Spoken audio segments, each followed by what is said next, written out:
বাংলাদেশের তৈরি পোশাক শিল্প বিশ্বের দ্বিতীয় বৃহত্তম।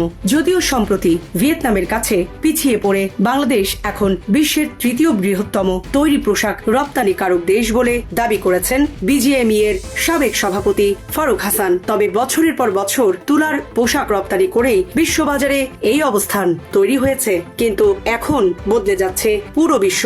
ফ্যাশনের নতুন trend, sports wear, active wear এবং টেকনিক্যাল টেক্সটাইলের চাহিদা দ্রুত বাড়ছে। আর এসব পণ্যের মূল উপাদান হলো ম্যান মেড ফাইবার বা MMF। এমন পরিস্থিতিতে তুলা ভিত্তিক পোশাকের গণ্ডি পেরিয়ে কৃত্রিম তন্তুর পোশাক উৎপাদনে বড় সুযোগ এসেছে বাংলাদেশের সামনে। কি সেই সুযোগ, চলুন জেনে নেওয়া যাক। Premium commercial space is now for rent. Featuring ample parking and excellent accessibility, this 4,200 square foot space is ready. Elevate your business and call us today. বিশ্বের পোশাক শিল্পে বড় পরিবর্তন এসেছে। আগে যেখানে তুলার পোশাকের আধিপত্য ছিল, এখন সেখানে দ্রুত জনপ্রিয় হচ্ছে পলিয়েস্টার, নাইলন ও অন্যান্য কৃত্রিম তন্তুর পোশাক। কারণ এগুলো হালকা, বেশি টেকসই, দ্রুত শুকায়, কম কুঁচকে যায়, খেলাধুলা ও আউটডোর ব্যবহারের জন্য বেশি উপযোগী। ফলে বিশ্বজুড়ে নাইকি, এডিডাস, পুমা কিংবা বড় বড় আন্তর্জাতিক ব্র্যান্ডগুলো ক্রমেই MMF ভিত্তিক পোশাকের অর্ডার বাড়াচ্ছে। কিন্তু বাংলাদেশের রপ্তানির বড় অংশ এখনো তুলা ভিত্তিক পোশাকের ওপর নির্ভরশীল। অর্থাৎ বাজার বদলালেও উৎপাদনের ধরন এখনো পুরোপুরি বদলায়নি। বাংলাদেশ ফরেন ট্রেড ইনস্টিটিউট বা BFTI বলছে, সঠিক পরিকল্পনা ও বিনিয়োগ নিশ্চিত করা গেলে 2030 সালের মধ্যে বিশ্বের $335 বিলিয়ন MMF বাজারের 12% পর্যন্ত দখল করার সম্ভাবনা রয়েছে বাংলাদেশের। অর্থাৎ শুধু নতুন ধরনের পোশাক উৎপাদনে দক্ষতা অর্জন করেই বাংলাদেশ কয়েক বিলিয়ন ডলারের অতিরিক্ত রপ্তানি আয়ের সুযোগ তৈরি করতে পারে। BFTI এর দায়িত্বপ্রাপ্ত প্রধান নির্বাহী কর্মকর্তা ডক্টর সাইফুদ্দিন আহমেদ বলেন, সঠিক নীতিগত সহায়তা, প্রযুক্তিগত উন্নয়ন এবং বিনিয়োগ বাড়াতে পারলে বাংলাদেশ MMF পোশাক উৎপাদনে একটি গুরুত্বপূর্ণ বৈশ্বিক অবস্থান তৈরি করতে পারবে।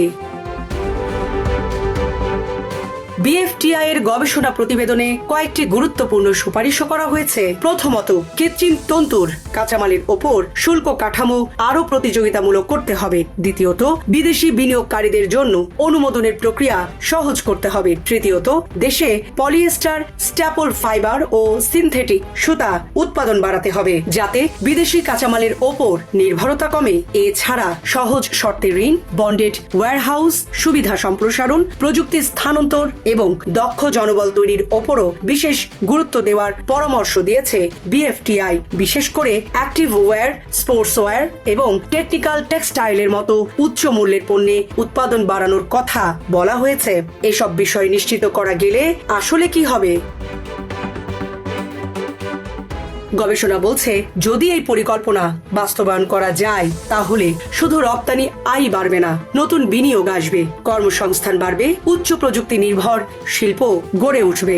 একই সঙ্গে বাংলাদেশের পোশাক শিল্প আর নতুন তুলার উপর নির্ভরশীল থাকবে না। বৈশ্বিক বাজারের পরিবর্তনের সঙ্গে তাল মিলিয়ে আরো শক্তিশালী ও টেকসই শিল্পে পরিণত হবে। BFTI মনে করছে, ভবিষ্যতের গার্মেন্টস শিল্পের নেতৃত্ব দেবে MMF ভিত্তিক পোশাক। তাই সরকার ঘোষিত রোডম্যাপ কার্যকরভাবে বাস্তবায়ন এবং সরকারি বেসরকারি খাতের সমন্বিত উদ্যোগ নিশ্চিত করা গেলে আগামী 1 দশকে কৃত্রিম তন্তু ভিত্তিক পোশাক উৎপাদন ও রপ্তানিতে বাংলাদেশ বিশ্বের অন্যতম গুরুত্বপূর্ণ সরবরাহকারী দেশে পরিণত হতে পারবে।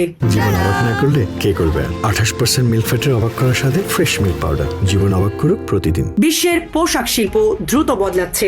এখন প্রশ্ন একটাই, বাংলাদেশ কি সময় মতো এই পরিবর্তনের সঙ্গে নিজেকে মানিয়ে নিতে পারবে, নাকি বিশাল এই বাজারের সুযোগ অন্য দেশগুলোর হাতেই চলে যাবে? আপনার কি মনে হয়, বাংলাদেশ কি সত্যি বৈশ্বিক MMF বাজারের 12% দখল করতে পারবে? সামরিনা প্রীতি, ঢাকা এক্সপ্রেস।